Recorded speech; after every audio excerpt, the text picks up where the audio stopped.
Well, Assalamualaikum warahmatullahi wabarakatuh. First of all, I would like to say thanks to Almighty God Allah, who has given me a little time, who has given me a merciful until I can make this video for presentation my makalah. And secondly, salawat and salam to our Prophet Muhammad Sallallahu Alaihi Wasallam, who has brought us from the darkness to the lightness, who has bring us from the Jahiliyah era to Islamic era. Hello everyone, my name is Muhammad Irfan Effendi. You can call me Irfan.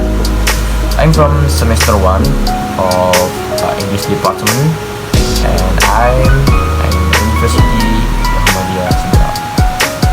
So maybe this time I will present of my makalah. Jadi kali ini saya akan mempresentasikan I will present of my makalah yang berjudul perkembangan peserta didik. Apa sih itu perkembangan? Yang poin pertama itu yang perlu kita ketahui adalah perkembangan.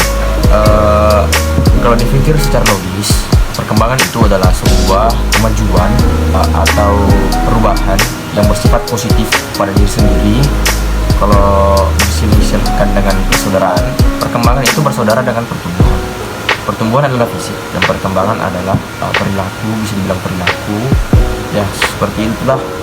Dan terus di sini ada dua ahli yang memaparkan bahwa pengertian perkembangan itu apa. Nah, menurut Kesiram, perkembangan mengandung makna adanya pemunculan sifat-sifat yang baru, terus yang berbeda dari sebelumnya. Nah, itu yang seperti saya bilang tadi, itu mengandung perubahan positif, perubahan positif di sini. Mengandung arti bahwa perkembangan merupakan perubahan sifat individu menuju kesempurnaan yang merupakan penyempurnaan dari sifat-sifat sebelumnya. Nah, ini menurut Kesiram tadi sama maksud saya tadi sebelumnya. Ini perkembangan adalah perubahan yang bersifat positif. Dan terus masih ada dari Santrop Yusen, perkembangan merupakan pola perkembangan individu yang berawal pada konsepsi dan terus berlanjut sepanjang hayat dan bersifat evolusi. Dengan demikian, perkembangan berlangsung dari proses terbentuknya individu, dari proses bertemunya sperma dengan sel telur, dan berlangsung sampai akhir hayat yang bersifat timbul adanya perubahan dalam diri individu. Nah, ini yang saya maksud tadi. Di sini ada pertumbuhan dan juga ada perkembangan. Pertumbuhan dan perkembangan itu bisa dibilang saudara, guys ya. Oke. Nah, adapun konsep dasar perkembangan meliputi pertumbuhan, growth, perubahan yang bersifat kuantitatif baik perubahan secara alamiah maupun hasil belajar. Dan adapun kematangan, maturation, perubahan kualitatif fungsi fisik organisme dari tidak siap menjadi siap melakukan fungsinya. Perubahannya alamiah dari hasil belajar. Oke. Dan adapun pelajar, learning. Ini perkembangan yang paling berpositif menurut saya. Perubahan perilaku sebagai akibat pengalaman disengaja, bertujuan, atau terarah baik secara kualitatif maupun kuantitatif. Dan adapun dari latihan. Nah, kan tadi ada belajar. Belajar itu bisa belajar dari mata, mendengar. Setelah ada belajar, pasti Anda melakukan praktek. Praktek itu bisa dibilang latihan, ya guys ya. Latihan. Nah, ini latihan exercise. Perubahan perilaku yang bersifat mekanistis dan lebih banyak menyentuh aspek psikomotor organisme sebagai akibat pengalaman disengaja, bertujuan, atau terarah baik secara kualitatif maupun kuantitatif. Oke. Adapun di sini kan makalah yang saya bawakan adalah perkembangan peserta didik. Terus di sini ada pengertian peserta didik. Dan adapun menurut ahli, menurut Sino dengan peserta didik dalam arti luas adalah setiap orang yang terkait dengan prosedur pendidikan sepanjang hayat. Di sini sedangkan peserta didik dalam arti sempit adalah setiap siswa yang belajar di sekolah. Dan adapun Departemen Pendidikan Nasional menegaskan bahwa peserta didik adalah anggota masyarakat yang berusaha mengembangkan dirinya melalui jalur, jenjang, dan jenis pendidikan. Peserta didik usia SD atau MI adalah semua anak yang memiliki rentang usia 7-12 atau sampai 13 tahun. Peserta didik adalah anggota masyarakat yang berusaha mengembangkan dirinya melalui proses pendidikan pada jalur, jenjang, dan jenis pendidikan tertentu. Kesimpulannya, di sini peserta didik adalah di sini kan ada perkembangan. Terus peserta didik, perkembangan adalah proses, dan peserta didiknya adalah pelakunya. Peserta didik yang berkembang. Di sini peserta didik yaitu semua komponen masyarakat yang belajar dan mengembangkan diri melalui prosedur-prosedur. Nah, itu tadi proses, baik prosedur formal maupun non formal.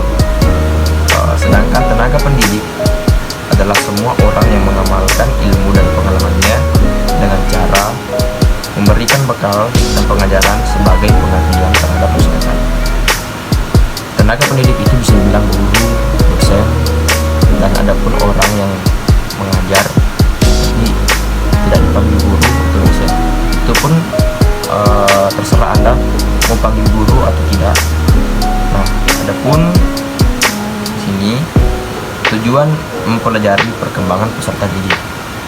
Nah, yang pertama itu agar mempunyai ekspektasi yang nyata tentang peserta didik. Dan kedua, dapat merespon perilaku peserta didik secara tepat. Tiga, membantu mengenali adanya penyimpangan yang terjadi pada diri peserta didik. Dan keempat, untuk membantu memahami diri sendiri sehingga dapat berperilaku secara tepat. Dan di sini ada juga manfaat mempelajari perkembangan peserta didik bagi pendidik. Yang pertama itu memberikan gambaran tentang perkembangan manusia sepanjang rentang kehidupan beserta faktor-faktor yang mempengaruhinya.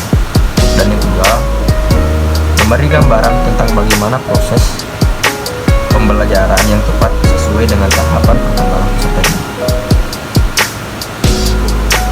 Dan adapun di sini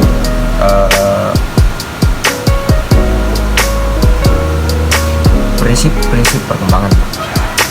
Mungkin di sini kita tidak perlu panjang lebar. Kita bahas saja yang poin-poinnya, poin utamanya. Pertama adalah perkembangan adalah proses yang tak berakhir.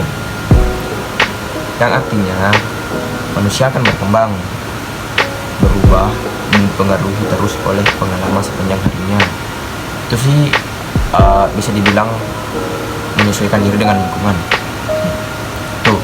Kedua, setiap anak bersifat individual dan berkembang sesuai dengan perkembangannya. Dalam prinsip ini, tidak semua anak yang sama usianya mempunyai perkembangan yang sama. Nah, itu tadi yang saya bilang. Karena itu menurut bagaimana kehidupan di lingkungannya. Kalau di lingkungannya emang bersifat lebih maju, pasti peserta didik tersebut lebih cepat perkembangannya dibanding dengan orang yang berada di pedalaman atau kampung. Oke. Nah, ketiga, semua aspek perkembangan saling berkaitan. Nah, itu pun seperti aspek perkembangan anak yang berupa perkembangan fisik, sosial, emosi, kognitif, dan spiritual saling berhubungan erat satu sama lain. Dan di sini perkembangannya itu seperti mental, emosi, dan batin. Itu. Dan keempat, perkembangan berlangsung dari kemampuan bersifat umum menuju ke bersifat khusus. Perkembangan bergerak dari tanggapan umum menuju yang lebih khusus, seperti halnya pada awal perkembangan peserta didik berinteraksi dengan lingkungan. Nah, maka peserta didik akan mendapatkan tanggapan secara umum. Baru setelah itu akan mendapatkan tanggapan secara khusus dan semakin terperinci. Nah, itu menyesuaikan diri dengan lingkungan. Dan kelima, perkembangan itu terarah dan dapat dinamakan. Prinsip ini berarti bergerak dari kepala ke kaki, dari dalam keluar, bergerak dari struktur ke fungsi, bergerak dari yang umum ke khusus, bergerak dari yang konkret ke abstrak, bergerak dari egosentris ke perspektif menuju pemahaman, bergerak dari heteronom ke otonom, dan bergerak spiral ke arah tujuan. Oke, kita langsung dari pindah ke kesimpulan. Nah, kesimpulannya dari pembahasan tadi disimpulkan bahwa perkembangan adalah proses individu yang bersifat dinamis ke arah kesempurnaan positif secara terus-menerus sejak lahir hingga akhir hayat. Dan belajar adalah proses perubahan tingkah laku dan pikiran suatu individu yang disebabkan oleh pengalaman. Ini menyesuaikan dari lingkungan. Oke. Dan poin ketiga, peserta didik adalah semua komponen masyarakat yang belajar dan mengembangkan diri melalui prosedur-prosedur, baik prosedur formal maupun non formal. Di sini peserta didik adalah pelaku. Mungkin sampai situ saja yang bisa saya presentasikan untuk makalah saya. Maybe just that from me. Okay, I will using this again. Maybe just that from me. Don't forget to remember what I say. I've always said.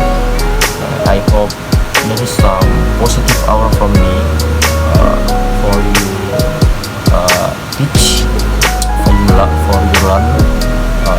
I hope there is education from me that you can learn. That just now I have explained. Okay. I repeat again, maybe just that from me. Thank you for your attention. Don't forget to like, subscribe, and comment my channel. Okay. Just subscribe. Okay. Goodbye and see you next time. Ila fi sabilil haq fastabiqul khairat. Summa assalamualaikum warahmatullahi wabarakatuh.